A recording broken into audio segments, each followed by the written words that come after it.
നിങ്ങൾ കേൾക്കുന്നത് അനശ്വര ഭാരതം, യുവരാഷ്ട്രം, സനാതന സംസ്കാരം. ലേഖനങ്ങളും പ്രഭാഷണങ്ങളും രചിച്ചത് അമീഷ്. വിവർത്തനം KM Brahmadath. Production copyright Storytel 2021. Anashwara Bharatham. 1974 ജനിച്ച, കൊൽക്കത്ത IIM-ൽ പഠിച്ച, വിരസമായ ബാങ്ക് ജോലിയിൽ നിന്ന് ആഹ്ലാദജനകമായ സാഹിത്യജീവിതത്തിലേക്ക് തിരിഞ്ഞയാളാണ് അമീഷ്. 14 വർഷം നീണ്ട ഫിനാൻഷ്യൽ സർവീസ് കൈവെടിയാനും എഴുത്തിൽ ശ്രദ്ധ കേന്ദ്രീകരിക്കാനും മെലൂഹയിലെ ചിരഞ്ജീവികൾ എന്ന കന്നിപ്പുസ്തകം അദ്ദേഹത്തിന് പ്രോത്സാഹനമായി മാറി. ശിവത്രയത്തിലെ ആദ്യ പുസ്തകമാണ് മെലൂഹയിലെ ചിരഞ്ജീവികൾ.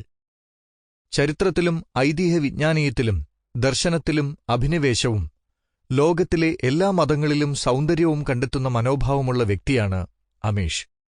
അമീഷിന്റെ പുസ്തകങ്ങൾ 4 മില്യണിലധികം പ്രതികൾ വിറ്റഴിക്കപ്പെടുകയും 19 ഭാഷകളിൽ അവയുടെ വിവർത്തനങ്ങൾ പുറത്തുവരികയും ചെയ്തിട്ടുണ്ട്.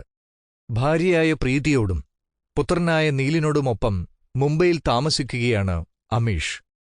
അമീഷിന്റെ മറ്റു പുസ്തകങ്ങൾ: ശിവത്രയം, മെലൂഹയിലെ ചിരഞ്ജീവികൾ, ശിവത്രയത്തിന്റെ ആദ്യ ഭാഗം, BCE 1900 ജീവിച്ചിരുന്നിട്ടുള്ളവരിൽ ഏറ്റവും വലിയ ചക്രവർത്തിമാരിലൊരാളായ ശ്രീരാമദേവൻ നൂറ്റാണ്ടുകൾക്ക് മുമ്പ് സൃഷ്ടിച്ചതാണ് മെലൂഹ രാജ്യമെന്ന് അക്കാലത്ത് അവിടെ അധിവസിച്ചവർ തിരിച്ചറിയുന്നു.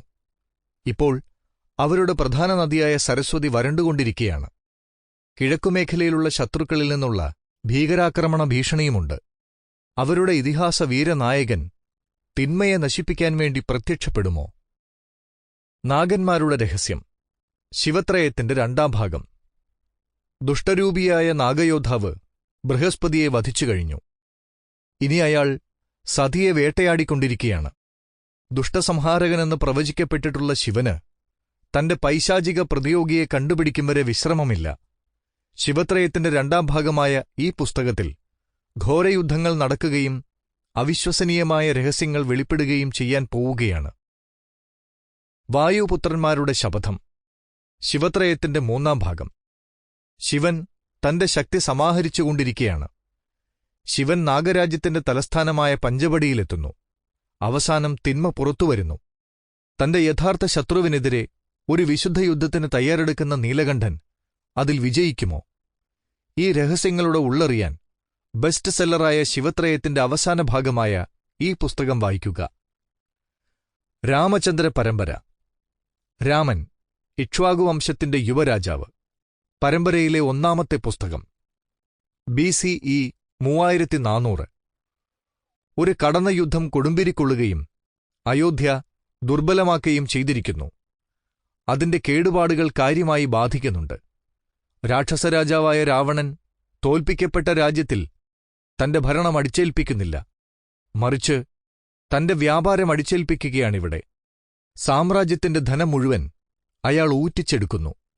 യാതനകൾക്കിടയിൽ ജനങ്ങൾ തിരിച്ചറിയുന്നില്ല ഒരു നേതാവ് തങ്ങളുടെ കൂട്ടത്തിലുണ്ടെന്ന്. സ്വയം ഒളിച്ചിരിക്കുന്ന ഒരു രാജകുമാരൻ, രാമനെന്ന രാജകുമാരൻ. അമീഷിന്റെ രാമചന്ദ്ര പരമ്പരയിലൂടെ ഒരു ഇതിഹാസയാത്ര ആരംഭിക്കൂ. സീത, മിഥിലയിലെ വീരനായിക. പരമ്പരയിലെ 2ാം പുസ്തകം. പാടത്തുപേക്ഷിക്കപ്പെട്ട നിലയിൽ ഒരു കുട്ടി കണ്ടുകിട്ടപ്പെടുന്നു.